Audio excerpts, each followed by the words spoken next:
Tem um povo meio estranho aí, né? Aquele patriotário que detesta que a gente ajude o padre Lancelotti, que atende pessoas em situação de rua, mas faz pix para um cara que ganha quase 100 mil reais por mês de dinheiro público e não trabalha. É no mínimo estranho, né? Aliás, o cara nunca trabalhou, nem ele e nem os filhos, sempre na mamata. Sabe quanto ele recebeu de doações via Pix? 17 milhões de reais. Ele fez uma campanha para que esse povo ajude ele a pagar as multas que ele recebeu por cometer crimes. Sim, por exemplo, andar sem máscara em plena pandemia. Crime. Bom, eu sou o Dom Ernesto, esse aqui é o meu canal. Eu já vou pedir para você dar uma curtida nesse vídeo. Se puder, compartilhe, se inscreva no canal, siga as minhas páginas, Instagram, TikTok, etc. Participe do nosso financiamento coletivo. Pode fazer Pix, que aqui tem trabalho, viu? De segunda a quinta-feira eu estou ao vivo no programa Avesso, sempre às 9 da manhã, que vai ao ar aqui pelas minhas redes, no meu canal do YouTube e outras redes, com análises, reflexões e muito café. E bom papo, sempre na lata, direto e reto. Bom, vamos lá. 17 milhões de reais é o que o Mequetrefe recebeu de Pix, de doações do seu gado. Que é aquele que reclamava do Bolsa Família, programa que tirou milhões de pessoas da extrema pobreza. Eles reclamavam. Que proporcionou que milhões de crianças voltassem à sala de aula, a tomarem vacinas. E que, acima de tudo, alimentou gente que passava fome. Eles eram contra. Diziam que aquilo iria alimentar vagabundos. O padre Júlio Lancelotti, que tem uma vida de dedicação aos mais necessitados, às pessoas que estão em situação de rua, por São Paulo principalmente, é odiado por essa gente. Vai entender, né? São estranhos, né? Aliás, essa turma tem um ódio do padre Júlio, cara. Mas é aquela gente que adora aquele outro padre, aquele cantante que fez harmonia facial, vive querendo palco com artistas, também bolsonaristas. Gente estranha, né? Caraca. Gente que adora nos chamar de mamateiros, Lei Rouanet, comunistas. Você não pode querer ajudar ninguém que está passando fome que te chamam de comunista. São estranhos, né? Jair, o Mequetrefe, nunca trabalhou e sempre viveu às custas do dinheiro público, ou salário, ou propina mesmo. Vejam, o primeiro emprego dele foi no Exército Brasileiro. Ele era paraquedista, saltava de paraquedas, pronto para uma guerra. Salário, dinheiro público. Depois foi expulso do Exército e se elegeu vereador na cidade do Rio de Janeiro. Salário público. Depois foi eleito deputado. Salário público, mais rachadinhas, né? Passou 28 anos como deputado, nunca fez nada pelo povo do Rio de Janeiro. Justo ele, ex-militar, eleito com um discurso que iria defender os policiais, combater o crime. O que ele fez? Nunca fez nada pelos policiais, a não ser medalhas para policiais que depois se descobriu que eram, na verdade, bandidos milicianos. Foram 28 anos mamando nas tetas do Estado sem trabalhar. Ainda botou os filhos no crime. Filhos, esposas, ex-esposas, ex-militares, militares. O cara montou uma quadrilha, irmão. Em 2018, se apresentou como um outsider da política.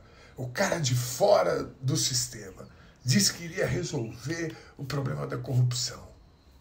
Lembram disso, não? Que com ele não teria centrão, não teria acordo, toma lá da cá, que iria distribuir armas para todo mundo e que isso ia resolver o problema da violência no país. Disse que não entendia nada de economia, mas tinha um amigo banqueiro que ia resolver as finanças, né? Disse que não entendia nada de educação, mas tinha um amigo colombiano que era fera nessa área. Não deu muito certo, aí ele arrumou um amigo do Olavo de Carvalho, que era muito bom, segundo ele. Eu não sei bem o que aconteceu, mas o amigo do Olavo de Carvalho, aliás, o Olavo de Carvalho, que não acreditava na Covid, nem no SUS, e morreu de Covid e veio se tratar no SUS. Bom, mas esse amigo dele virou inimigo do Jair. E agora não para de xingar ele nas redes sociais. Gente estranha, né? Ele disse que iria flexibilizar as leis de proteção da nossa floresta. Isso ele fez mesmo. E o cara que ele colocou lá saiu porque a Polícia Federal, mesmo aparelhada, denunciou o seu ministro do Meio Ambiente por envolvimento com as madeireiras que fazem extração ilegal de madeira. Diz que não entendia de saúde, mas colocou um aliado que odiava o SUS para ser ministro da Saúde. Mas assim que chegou a pandemia, o cara se ligou que só o SUS podia salvar vidas, através de um atendimento universal e gratuito, e que a ciência era que tinha que nos orientar com as questões da pandemia. Pronto, foi demitido. E para o lugar dele, o seu Jair colocou um general do Exército, que seria especialista em logística. Parece que não deu muito certo também, porque o cara mandou, por exemplo, medicamentos, uma carga de medicamento para o estado errado. E o nosso desempenho no combate ao vírus, se comparado com outros países, foi pífio, né? Tivemos mais de 700 mil mortes. Ele disse que odiava a cultura, fechou o Ministério da Cultura e colocou uma atriz para ser secretária nacional de cultura. Ela ficou pouco tempo. A Namoradia do Brasil logo mostrou a sua grande competência quando ela anunciou que, para ajudar os artistas nesse momento tão difícil da pandemia, que ela estava conversando com os donos de terrenos onde os circos do Brasil estavam alojados, para não cobrarem aluguéis dos artistas, dos circos. Essa era a política de cultura dessa moça. Deu muito certo não, né? Aí ele trouxe o ator global Mário Frias para tocar a cultura. O carinha ex-malhação que andava com um revólver na cintura na secretaria e vivia xingando os colegas de mamateiro. Bem, a lista é enorme, cara. Primeiro que de outsider ele provou que não tinha nada. Sentou no colo do Centrão rapidinho, entregou a presidência na mão do Centrão e ficou brincando de ser presidente. Disse para o presidente dos Estados Unidos, que ganhou do Trump, o Joe Biden, vocês lembram disso? Que se acabar a conversa, as coisas têm que ser resolvidas na pólvora. Estão lembrados disso? Enquanto o Centrão fazia o que queria do governo dele, ele andava de jet ski, bicho. Aliás, ele diminuiu o imposto do jet ski e ainda perguntou, tu já andou de jet ski? Eu dou cavalo de pau, é uma delícia. Ele disse isso para justificar a diminuição do imposto das motos aquáticas. O amigo dele, banqueiro, que iria resolver as finanças do país, era uma piada. A gasolina chegou a R$10 em alguns estados. Ele dizia, o tal do Paulo Guedes, agora vai melhorar, daqui 3 meses o Brasil vai estar voando, daqui 1 ano vocês vão ver. A única coisa que o posto Ipiranga fez foi tomar decisões lá no Ministério da Fazenda que ele próprio teria lucro. Descobriram uma conta do Paulo Guedes na gringa que com o aumento do dólar ele ganhou vários outros milhões de dólares, cara. O próprio Jair, a sua família comprou mais de 100 imóveis, 51 deles em dinheiro vivo. O último que a gente sabe foi o 01, o Flávio. Tá lembrado? Comprou uma mansão em Brasília, disse que pagou só 6 milhões de reais. Bom, primeiro que o preço não é esse. Segundo, quem é que compra uma mansão de 6 milhões de reais? Ele tinha uma lojinha de chocolate no Shopping da Barra, né? Povo estranho esse, né? Vocês não acham? A verdade, cara, é que a gente tem uma gente nesse país tão escrota como ele. Essas pessoas, na verdade, estão pagando pelo que ele fez com o povo brasileiro, remunerando ele por isso, com o que ele fez com esse país.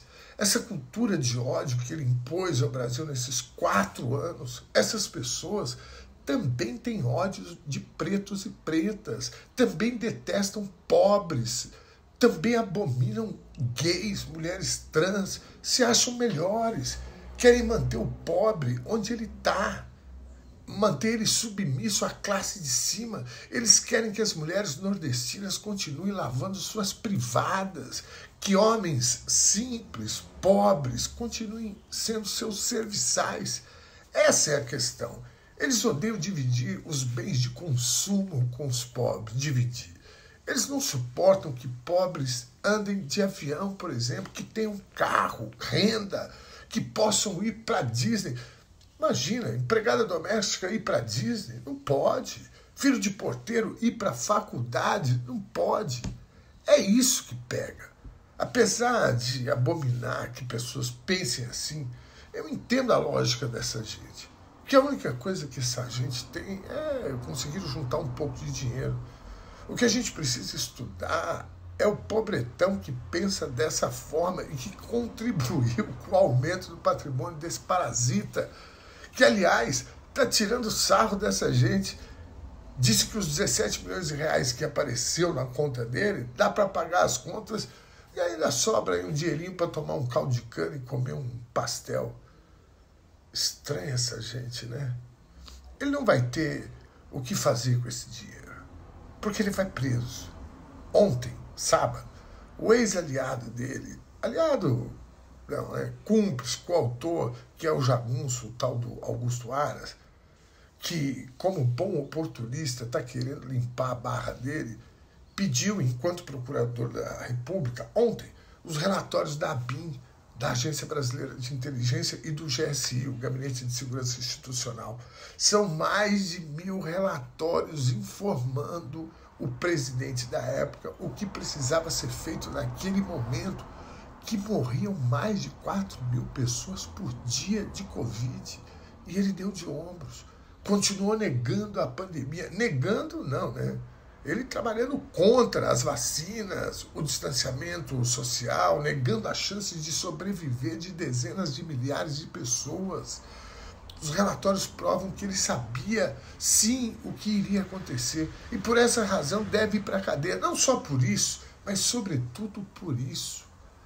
É irrelevante que ele tenha recebido dinheiro de 20.000 pessoas. Ou que ontem em Santa Catarina tinham 5.000 pessoas gritando mito, imbrochável. O que importa é que nós estamos cada vez mais perto de enfiar esse sujeito na cadeia. Um ótimo domingo para vocês, pai.